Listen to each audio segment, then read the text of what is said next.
Nós temos uma organização pantiana aqui na Schiedam, nós temos 5 anos bezig in Schiedam. 5 anos passados numa bimbi aqui na Schiedam. Nós temos que não tem nada para nós antianos, e nós decidimos a começar com um stichting. Mirando começando com stichting, mas na mesma maneira wega, por no último momento nós miramos que hey, mais custa bem, sei que mais, mas tem outra necessidade, tem outro problema de Schiedam, com antiana, mas que tem outros estados grandes, Rotterdam, Amsterdam, que sei não. Até nós começamos com projeto Mikas Novo tem um projeto para jovens antianos, que não tem mais que 5 anos na Holanda, nós temos reintegratie projeto, então temos para dois de um caso. Então, não estou guiar via de profissional. Então, também nós temos um projeto que bezig para homens antianos de Schiedam, is een soort inloop. Para homens antianos para vir riba joibsa noite, dominó e papel over um problema e profissional para ajudar com um problema não. A gemeente não tem muita atenção na antiana, não tem sem especial para antiana na biba de Schiedam. Então, você mira que tem cambio. E samenwerking também de nós com a gemeente Schiedam é helemaal top. We zijn para Holandees helemaal top.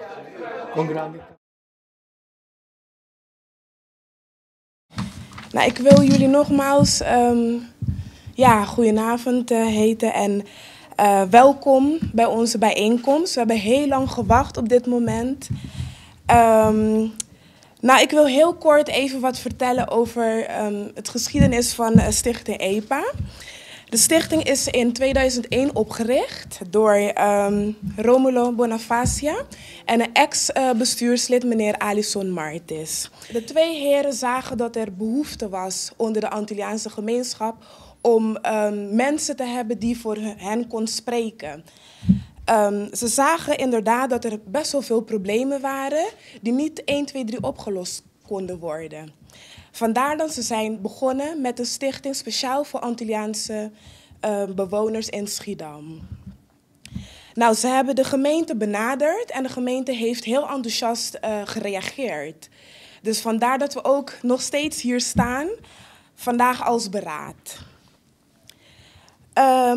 Even kijken hoor, waar ik ben gebleven. Ja, nou, de Stichting EPA heeft heel veel activiteiten kunnen organiseren de laatste periode. Zoals Bangtopa, dat is op Curaçao of op de Antillen bekend als een soort van family day, een get-together.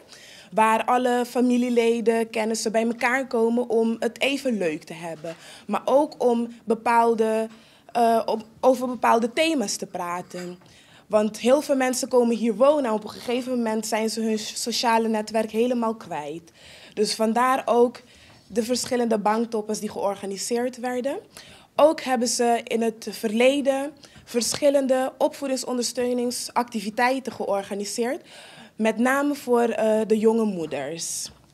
Nou, momenteel zijn wij bezig met ook verschillende projecten die nog lopen. Zoals Mikas Novo, die over is genomen door Leger des Heils. Hype, die over is genomen door Stichting Welzijn Schiedam.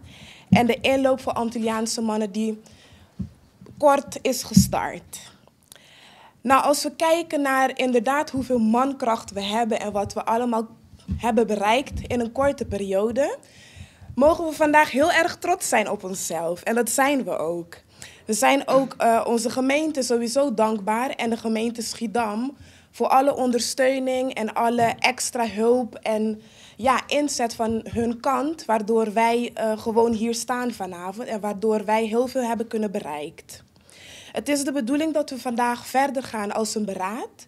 Daarvoor hebben we sowieso heel veel energie en kracht van onze kant nodig, maar ook de inzet van verschillende instanties.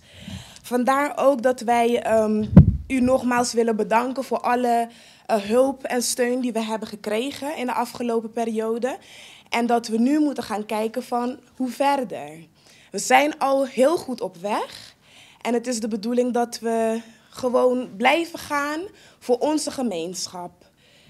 Net zoals mevrouw de wethouder net heeft verteld, er zijn heel veel mensen die hier wonen, die toch nog het idee hebben van ondanks dat je een goede baan hebt en geïntegreerd bent, dat je toch niet echt een deel uitmaakt van de samenleving.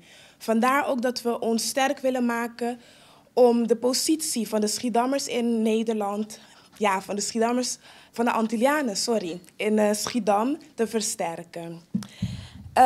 Met heel veel vallen en opstaan hebben we nog heel veel kunnen bereiken. Het is vaak moeilijk, want je hebt je eigen baan, je sociale leven. Maar ja, je blijft gewoon doorgaan, want je wil wat bereiken. En vanavond wil ik sowieso even onze voorzitter in het zonnetje zetten. Want zonder zijn kracht en motivatie en het blijven geloven in Stichting EPA... zouden we vandaag niet zo ver zijn gekomen. Dus ik wil hem even naar voren roepen. Hij wist het niet, het is een surprise voor hem. Nou, even in het Nederlands. Een korte toespraakje. Dank je wel voor al de dagen die je hebt ingezet. Elke keer waarop wij misschien niet konden, dat jij wel ging naar een bijeenkomst, ook al was het op een zondag.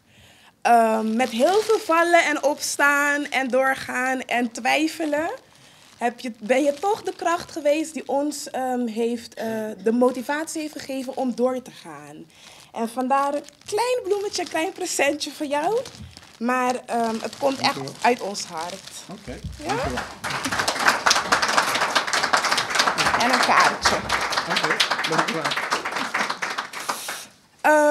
Nou, bij deze, ik heb een beetje geïmproviseerd, maar bij deze bedankt voor jullie aandacht. En ik hoop dat we verder een fijne avond met elkaar kunnen hebben. En op heel veel mooie ideeën kunnen komen vanavond.